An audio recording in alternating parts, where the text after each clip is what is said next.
Hello everyone, तो कैसे हैं आप लोग। स्वागत है आपका हमारे YouTube चैनल पे, जहां हम आपको हर सरकारी नौकरी से जुड़ी हुई कुछ खास और यूजफुल इन्फॉर्मेशन शेयर करते हैं। दोस्तों, जिंदगी में हर किसी का कोई ना कोई सपना होता है। कोई डॉक्टर बनना चाहता है, कोई इंजीनियर बनना चाहता है, तो कोई एक IAS ऑफिसर बन के देश की सेवा करना चाहता है। लेकिन एक IAS ऑफिसर बनना इतना आसान नहीं होता।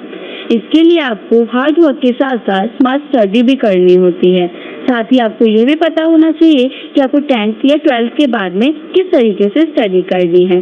तो इस वीडियो में हम आपको बताएंगे कि एक IAS ऑफिसर बनने के लिए क्या क्या प्रोसेस जरूरी होता है।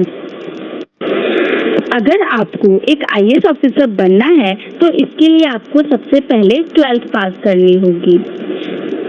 12th आप किसी भी स्ट्रीम में पास कर सकते हैं, कॉमर्स, साइंस, आर्ट्स, बस आपको सबसे पहले 12th पास करनी है। जैसे ही आप 12th पास कर लेते हैं, इसके बाद आपको अपने हिसाब से जिस भी सब्जेक्ट में इंटरेस्ट है ग्रेजुएशन कंप्लीट करनी है। जैसे ही आप ग्रेजुएशन कंप्लीट कर लेते हैं, उसके बाद आपको UPSC एग्जाम के लिए अप्लाई करना होता है।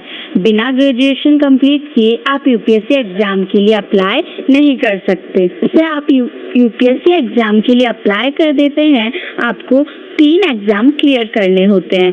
पहला होता है प्रिलिमिनरी एग्जाम, दूसरा होता है मेंस एग्जाम और लास्ट में होता है इंटरव्यू। UPSC एग्जाम के लिए अप्लाई करने के बाद जो आपको सबसे पहला एग्जाम क्लियर करना होगा, उसका नाम है द प्रिलिमिनरी एग्जाम। इसमें 2 पेपर होते हैं और दोनों ही ऑब्जेक्टिव वाले होते हैं, यानी ऑप्शंस वाले सवाल। तो दोनों पेपर 200-200 नंबर के होते हैं और नेक्स्ट राउंड यानी मेंस एग्जाम में जाने के लिए आपको इन दोनों ही पेपर्स को क्लियर करना बहुत जरूरी होता है। जैसे ही आप पहला एग्जाम यानी प्रिलिमिनरी एग्जाम क्लियर कर लेते हैं, तो इसके बाद आपके सामने आते हैं सबसे मुश्किल पेपर, जो है द मेंस एग्जाम।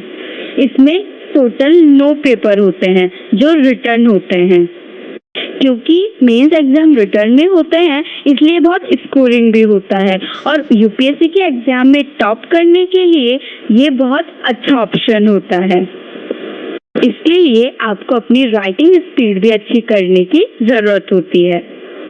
जैसे ही आपके दोनों एग्जाम्स यानी प्रिलिमिनरी और मेंस एग्जाम क्लियर हो जाए, उसके बाद आपको पर्सनल इंटरव्यू के लिए बुलाया जाता है।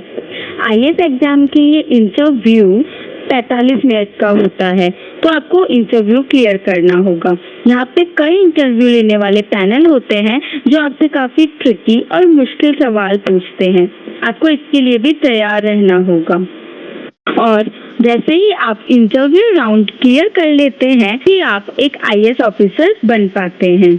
तो इस तरह आप एक IAS ऑफिसर बन जाएंगे। लेकिन याद रहे, ये इतना आसान नहीं है। इसके लिए आपको हो सकता है अलग से ट्यूशन लेना हो या फिर सेल्फ स्टडी करके एग्जाम पास करना चाहते हैं तो कर सकते हैं। याद रहे, ये एग्जाम इंडिया का सबसे टफेस्ट एग्जाम होता है। अगर आप वाकई में IAS एग्जाम क्लियर करना चाहते हैं तो आपको ध्यान लगा के पढ़ना होगा, कंसंट्रेशन के साथ पढ़ना होगा और सेल्फ कॉन्फिडेंस रखना होगा। तो दोस्तों, अगर आपको हमारी ये वीडियो अच्छी लगी हो तो लाइक या कमेंट करना ना भूलें।